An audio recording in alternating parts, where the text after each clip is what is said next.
Hello and welcome to Go Ballistic. The Scottish Suns look back at a crazy weekend of Premiership action and look ahead to the big European games this week. I'm Roger Hanna. With me as ever, Sun Sports' Kris Boyd. Now, Boydie, throwing forward to the weekend, you're on Sky Sports duty at Fir Park, Motherwell against Celtic. But one man who won't be there is Stuart Kettlewell. He resigned as Motherwell manager yesterday, citing the abuse that he was getting from a section of Fir Park support.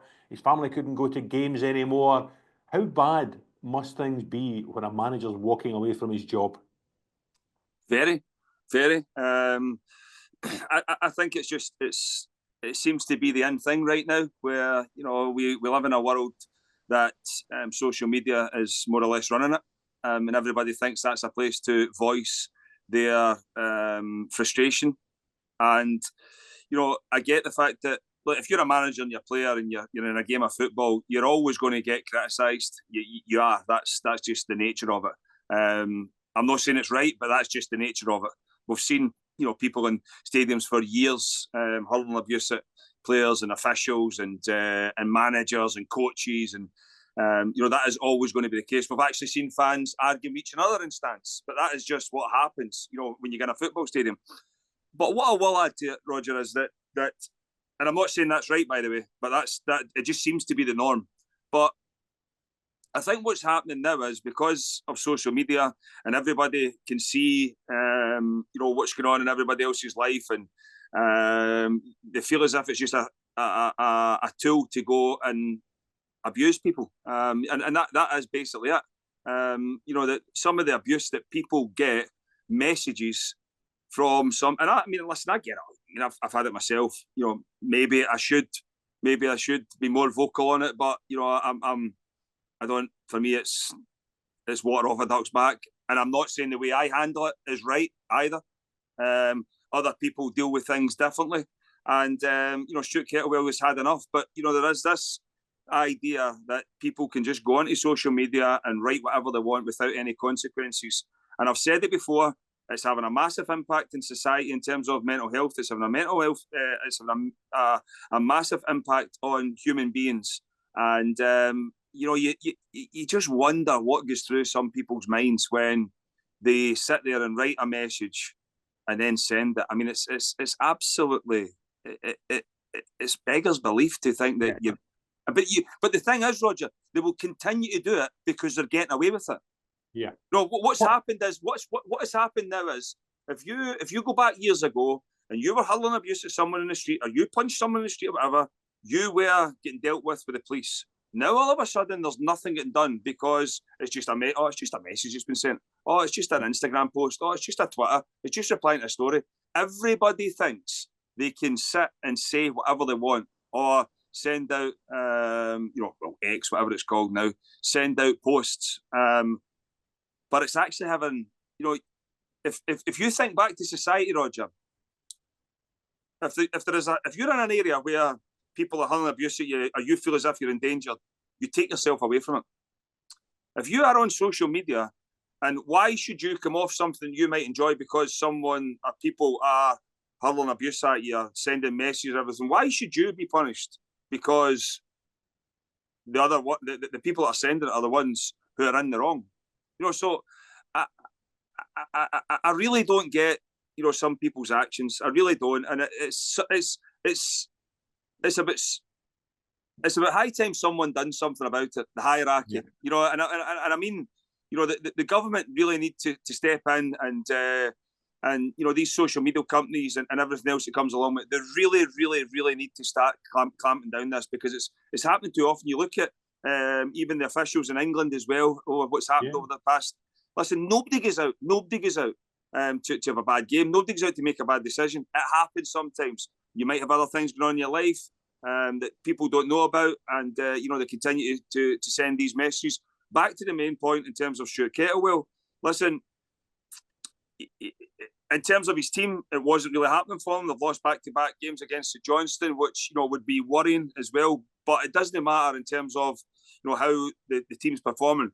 Nobody, and especially, I mean, he might be able to deal with it, but if his family are now, involved in this, and anytime they're going to a game, they're getting abused as well. It's no right, and I don't care what anybody says. There's people above us that need to actually take action with this. I mean, these social media companies really need to sort all of that out, and the government need to stand in terms of football grounds, because it's still the case, Roger. It's still the case when people walk through those gates at football grounds, they think they can shout and say whatever they want.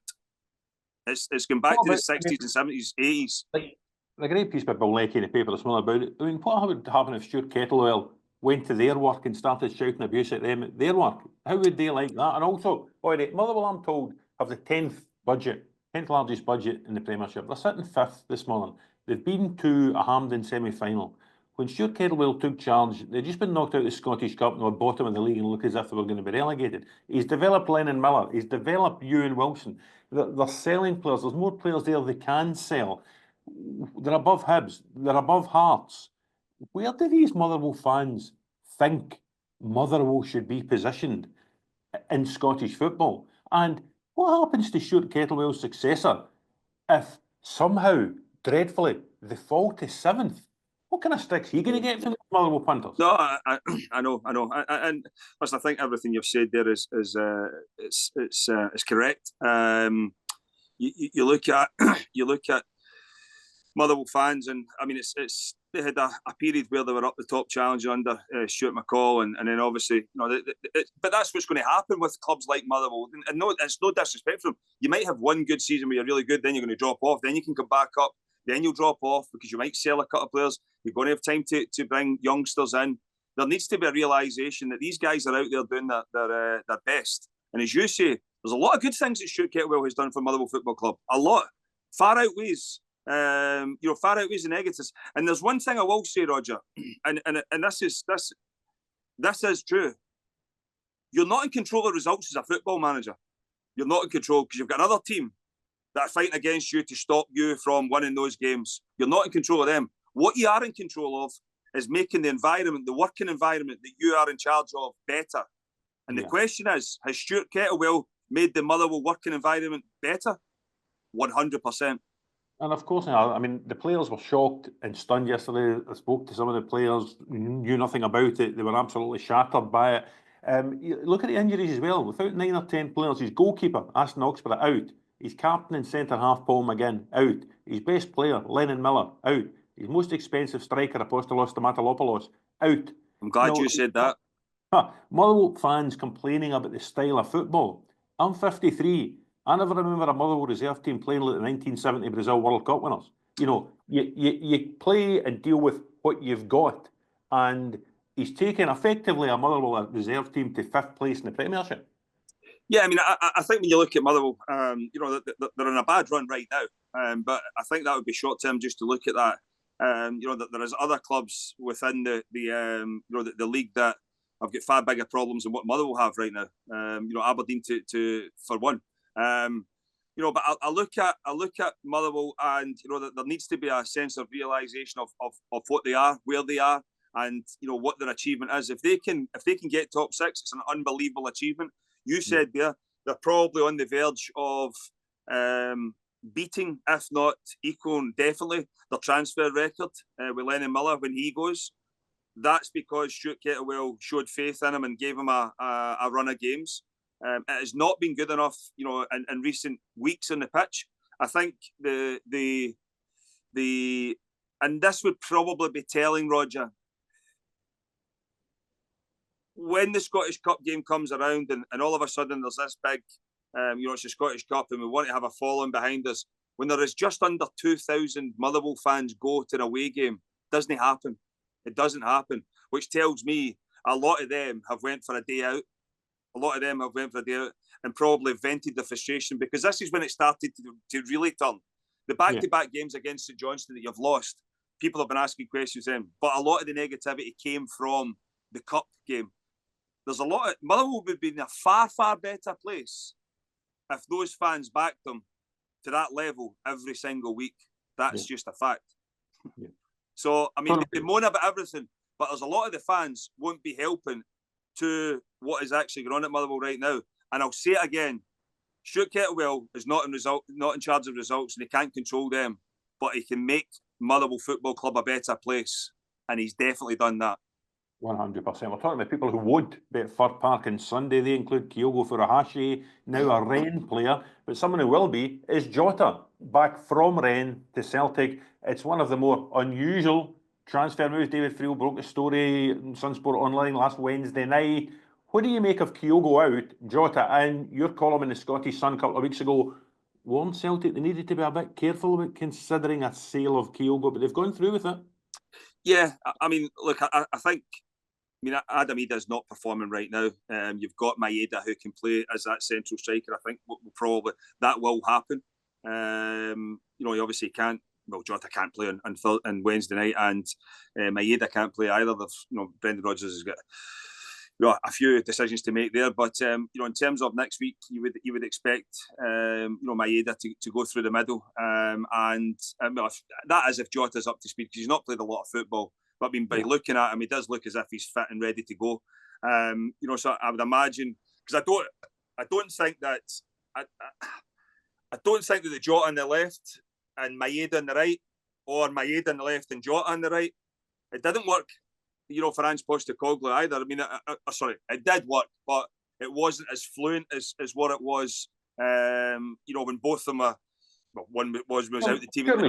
I think both goes to the left. Yeah, but that's what I'm saying. I think both of them will want to play off that left hand side, and that's why I think Maeda will have to become the central striker.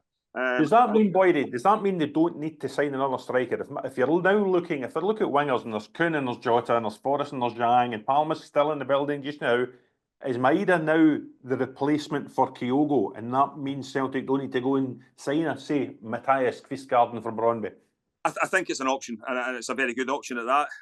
But I would still imagine that Celtic will have to. I mean, how are you going to sell that to the Celtic fans that you've sold your number one striker and then you've moved a winger in to become, what's effectively your first choice striker? It's not going to happen. They're going to have to bring someone in, and whether it's someone on loan, they might look to do that, or do they go and sign someone? I would imagine, personally, I would think Celtic might bring someone in on loan to the end of the season and then look to recruit a permanent striker in the summer.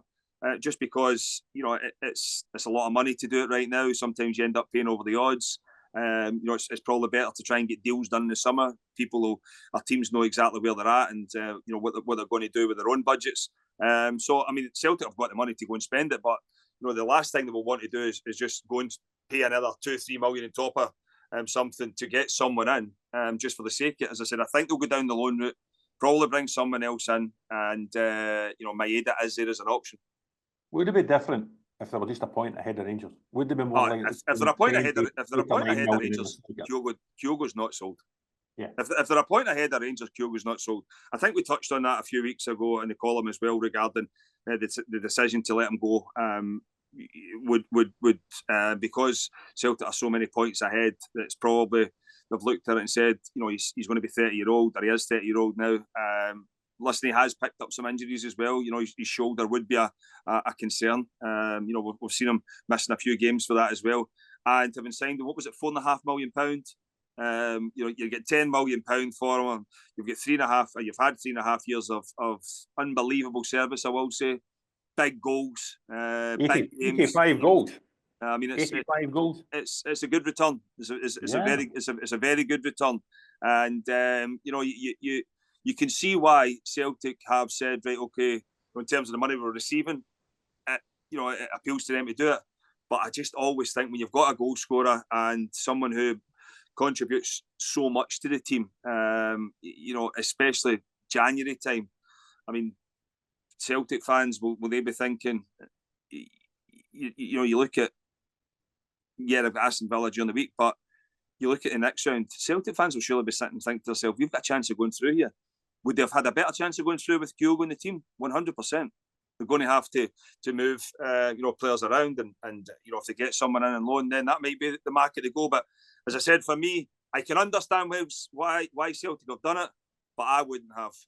But at the same time, we only you hear and see some things, but I think Brendan Rodgers touched on it as well, that Kyogo had been to see him for a couple of months and said that he wants to move on. I think we touched on that as well regarding, he was a late comer to European football. and I'm not having a go at where he's from, but the money back home wouldn't have been at the level of what it is here. He might be looking at it as an opportunity to go and get one last payday, and I don't think Celtic would have given him that, even if he'd scored double that amount of goals. That's just the Celtic way. Is they will get players in, bring them on, sell them, generate enough money to go and sign maybe one or two, and hope that they get one or two of those right. And that's what they've done, and it's been successful for them. So I mean, you can't knock Celtic in the transfer market. You can't knock the decision to sell Kyogo. You can understand it, but as a football club, their transfer of recruitment has been very good for a period of time now. And if Kyogo's asked to go, then I think Celtic have they've not been backed into a corner, but the last thing you want is players there that are not happy. But I will add, he might have asked a couple of months to go, but that didn't affect his performances. Because I think for you could argue the last few weeks he's probably, and I know he was out in the wide areas some games as well, but it's probably the best he's been for a period of time for Celtic. Well, we were hearing from the SFA that Mohamed Diomande has lost his red card appeal. The appeals committee today has backed referees Nick Walsh's decision to send him off for Tannadice on Sunday, I should say, for the clash with Kevin Hall. Are you surprised that the red card's been upheld? It's embarrassing, Roger. I mean, if it wasn't embarrassing enough for the officials and the hierarchy at the weekend to actually confirm that there's a red card, I mean, where are we going with this game here? Seriously, where are we going? There's no force in it. There's no brutality. I think if you see all the angles, it's actually up. It's up for debate. That he actually does he touch him? I mean, I'm not confirmed. I'm not sure he does. But listen, for it to be, or sorry, to stand as a red card is just, it's another embarrassing moment for not only the referee, but I think for Scottish football to actually because every single person apart from three, and then maybe add this panel in it as well now, so I don't know how many is that, it thinks it's a yellow card at most, but there's obviously other people out there that think it's a red. It's embarrassing for them as well. Well, that's great. Thanks very much. Thanks everyone for watching. Remember, you can keep up to date with all the Scottish football action in the paper, online, and we'll have a special Coffee Club FC from Birmingham tomorrow with Robert Grieve and Gareth Law ahead of Celtic's final Champions League group action, the Battle of Britain against Aston Villa. All the best.